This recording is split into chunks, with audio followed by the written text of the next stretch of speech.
এইবাৰ সিনেমাৰ কাইদাৰে সুৰাং ব্যৱসায় কৰা হৈছে সুৰাং সিন্ডিকেট কৰা হৈছে আৰু আমি স্ক্ৰিনত আপোনালোকক দেখুৱাই আছো ট্ৰেইনত এইবাৰ বাৰ্মিজ কাঠৰ সিন্ডিকেট কৰা হৈছে কেৱল বাৰ্মিজ কাঠে নহয় সুপাৰি আছে গাঞ্জা আছে আৰু অসমৰ এইবাৰ বাৰ্মিজ কাঠৰ এনেদৰে ৰমৰমিয়া ব্যৱসায় ৰমৰমিয়া সুৰাং ভাবে নিয়া হৈছে সিন্ডিকেট কৰা হৈছে কোন এই ৰাজু ইনটাস লগতে আন আৰু দুই গৰাকী ব্যক্তি এতিমধ্যে আমি জনাইছো যে এইবাৰ ৰেলৰ যোগেদি এনেদৰে মাফিয়া সকলে এনেদৰে সিন্ডিকেট কৰিছে আৰু কোন এই চাৰি গৰাকীৰ নাম আমি ইতিমধ্যে আপোনালোকক দেখুৱাইছো কোন এই চাৰি গৰাকী লোক হয় যাৰ ছত্ৰছায়াত এই ৰমৰমিয়া এনেদৰে সিন্ডিকেট চলিছে এতিয়া অসমৰ পৰা বহিৰাজ্যলৈ অৰ্থাৎ জলপাইগুৰিলৈ এনেদৰে নিয়া হৈছে এই কাঠসমূহ জলপাইগুৰি ষ্টেচনত জিআৰপিএফ আৰু লগতে আৰপিএফৰ দলে উদ্ধাৰ কৰিছে আৰু জব্দ কৰিছে এই সামগ্ৰীখিনি সবিশেষ লৈ আহিছে মুহূৰ্ত এতিয়াও যেন সিন্ডিকেট কমা নাই দেশত অসমৰ পৰা জলপাইগুৰিলৈ সুৰাংকৈ কাঠৰ সৰবৰাহ কৰা হৈছে এয়া ডাঙৰ খবৰ এই মুহূৰ্ত জনাই আছো ৰেলৰ ডবাত উদ্ধাৰ হৈছে এই বৃহৎ পৰিমাণৰ কাঠখিনি এবাৰ ৰেলৰ ডবাত উদ্ধাৰ হৈছে এই বৃহৎ পৰিমাণৰ কাঠখিনি কেৱল কাঠে নহয় লগতে জব্দ কৰা হৈছে গাঞ্জা আৰু সুপাৰিও জব্দ কৰা হৈছে আৰু কাৰ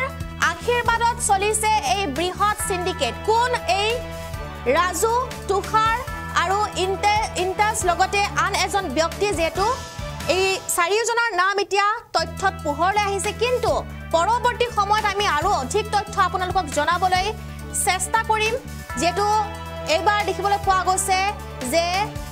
এনেদৰে ট্ৰেইনত লোৱা হৈছে কাঠসমূহ আৰু ট্ৰেইনত জব্দ কৰা হৈছে এই কাঠসমূহ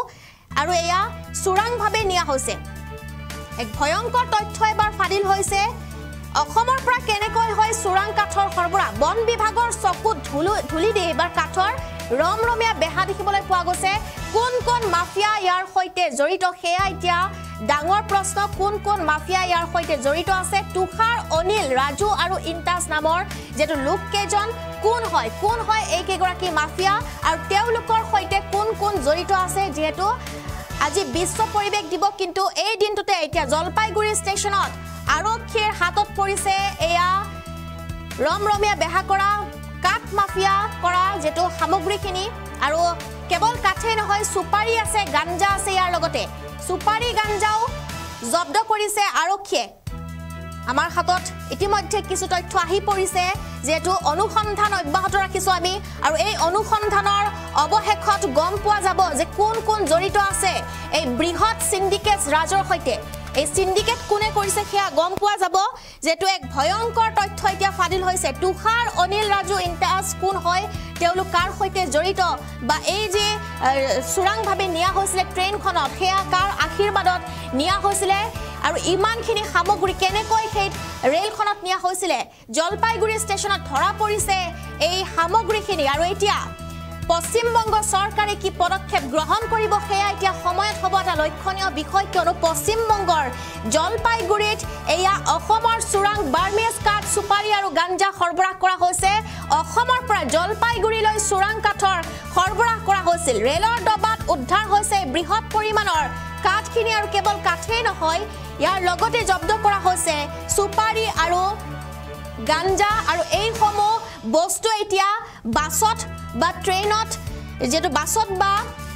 গাড়ীত নহয় চাৰিচকীয়া বাহনত নহয় ট্ৰাকত নহয় এতিয়া ৰেলতো চলিছে এনেধৰণৰ মাফিয়া ৰাজ আৰু ৰেলতো এনেদৰে সিন্ডিকেট কৰা হৈছে ৰেলত এবাৰ কাঠৰ এই যে টুকুৰাসমূহ আপোনালোকে দেখিছে কাঠৰ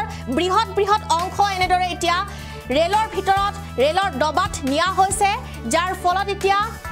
বহুতো প্ৰশ্ন উত্থাপন হৈছে যে অসমৰ পৰা এইখিনি কেনেকৈ গৈছে বা পশ্চিমবংগৰ কোন ঠাইত এই কাঠখিনি যাব পশ্চিমবংগত কাৰ হাতত যাব এই সামগ্ৰীখিনি সেয়া কিন্তু এতিয়া প্ৰশ্ন হৈ আছে কাৰ আশীৰ্বাদত অসম আৰু পশ্চিমবংগৰ মাজত কানেকশ্যন আছে বা কাৰ মাজত এই কানেকশ্যনৰ ভিতৰতে চলিছে এই বৃহৎ মাফিয়া ৰাজ আৰু তেওঁলোকে এনেদৰে সৰবৰাহ কৰিছে অসমৰ বন ধ্বংস কৰি তেওঁলোকে বহিৰাজ্যত এনেদৰে এক সিন্ডিকেট ৰাজ খুলিছে সকলো তথ্য আমি দিম আমাৰ হাতত ইতিমধ্যে কিছু তথ্য আহি পৰিছে আৰু আমি সকলো তথ্য দিম 24 লাইভৰ দৰ্শকসকলক যেটো এই অভিযান আমি ইয়াতে সামৰি নথওঁ এই অভিযান চলি থাকিব আৰু সকলো জল পটপট হৈ পৰিব সকলো তথ্য উদঙাই দিয়া হ'ব কোন জড়িত আছে বৃহৎ মাফিয়া ৰাজৰ সৈতে